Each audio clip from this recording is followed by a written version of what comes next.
Je suis Jean-Louis Etienne, j'ai 66 ans. Je me qualifie de médecin explorateur. Médecin, c'est mon premier métier, c'est ce qui m'a mis le pied à l'étrier de l'aventure. Et j'ai continué cette vie d'exploration qui était la petite flamme quand j'étais petit et que j'ai poursuivie tout au long de mon existence. Je dis que la première expédition que j'ai faite, c'est de camper au fond du jardin. Et donc j'ai passé une nuit seul au fond du jardin dans une tente. À l'âge de 8 ans, c'était une grande aventure. Vivre dehors comme ça était un premier grand pas vers les expéditions. Ces falaises, c'est la première réponse à un désir fort de devenir alpiniste. Et je lisais les romans de Frison Roche, qui est un écrivain chamonniard, qui décrivait des choses qui se passaient dans le Valais, dans le massif du Mont Blanc. Et j'avais une photo du massif du Mont Blanc avec le nom des glaciers, des refuges. Et je pouvais fermer les yeux et me promener dans le massif du Mont Blanc. J'avais 14 ans. Et le premier travail que j'ai fait pour gagner ma vie, c'était pour l'IGN, l'Institut géographique national, qui faisait les cartes d'état-major. Et je tenais le pilier pour faire les cartes d'état-major. J'avais gagné un petit peu d'argent, j'avais acheté mes premières chaussures d'escalade. Et j'ai commencé par faire des escalades en falaise comme ça. J'aimais cette odeur de la corde sur le granit. Je me souviens, les mains sentaient le lichen qu'on attrape quand on grimpe. Et je gardais cette odeur pendant un moment. Ma scolarité est passée par le travail manuel, la formation de tourneur-fraiseur. Là, je suis réorienté par un prof de maths bienveillant dans un collège technique. Et assez vite, j'ai choisi la médecine. Et puis est revenu transversalement ce désir de voyage, ce désir d'aventure. Et j'ai commencé à être médecin d'expédition. J'ai fait la course autour du monde avec Tabarly, j'étais en Himalaya, en tant que médecin. La médecine a été mon passeport pour l'aventure. J'ai atteint seul le pôle Nord après 63 jours de marche. C'était la première fois qu'un homme arrivait comme ça, tout seul en tirant son traîneau. C'était très inhospitalier, j'ai eu moins 52 dans la tente, le matin, le pire que j'ai connu. Donc on est réveillé la nuit sans arrêt par le froid et on attend le jour avec impatience pour bouger. Parce que quand on bouge, même s'il fait 40, quand on tire son traîneau, on n'a pas froid. C'est la station immobile qui est dure. Et donc, au début, j'ai failli abandonner, j'ai persisté et j'ai atteint effectivement seul le pôle Nord après 63 jours de marche.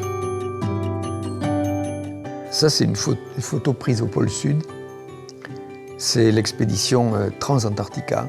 En 87, quand j'ai rencontré l'Américain Will Steger, on a décidé de faire ensemble cette traversée de l'Antarctique parce qu'il fallait défendre ou promouvoir cette idée que l'Antarctique, donc le continent du pôle Sud, devait conserver son statut de terre de science et de paix. 7 mois de traversée, plus de 6000 kilomètres, avec des chiens. C'est pour moi l'ouverture sur le monde. J'avais toujours rêvé de voir la banquise d'en haut.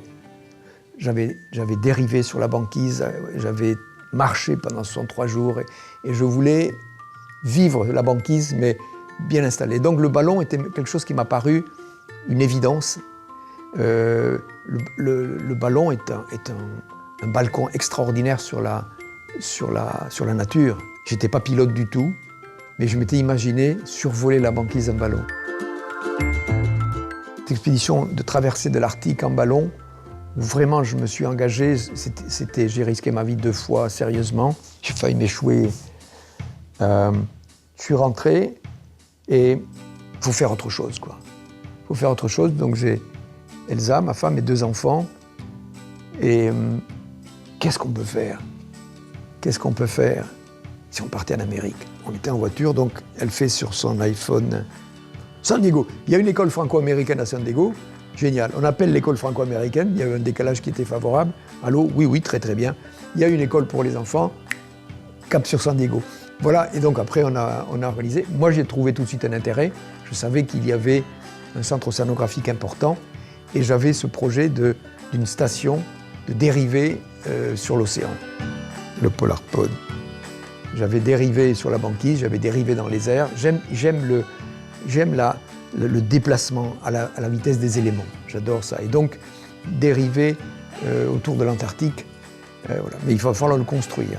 J'ai passé 2 ans avec des ingénieurs et des scientifiques du Scripps, qui est le centre océanographique de la côte ouest. Il fallait trouver un bateau qui coûte pas cher à la construction, dont le coût d'exploitation est faible, 0 émission, extrêmement écologique, et dont le Polar Pod répond tout à fait à cette demande.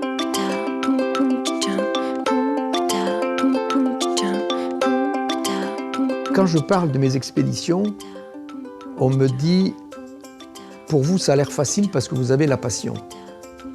Je peux vous dire que la passion, ça se construit en même temps, ça s'entretient. C'est comme le feu, c'est comme l'amour.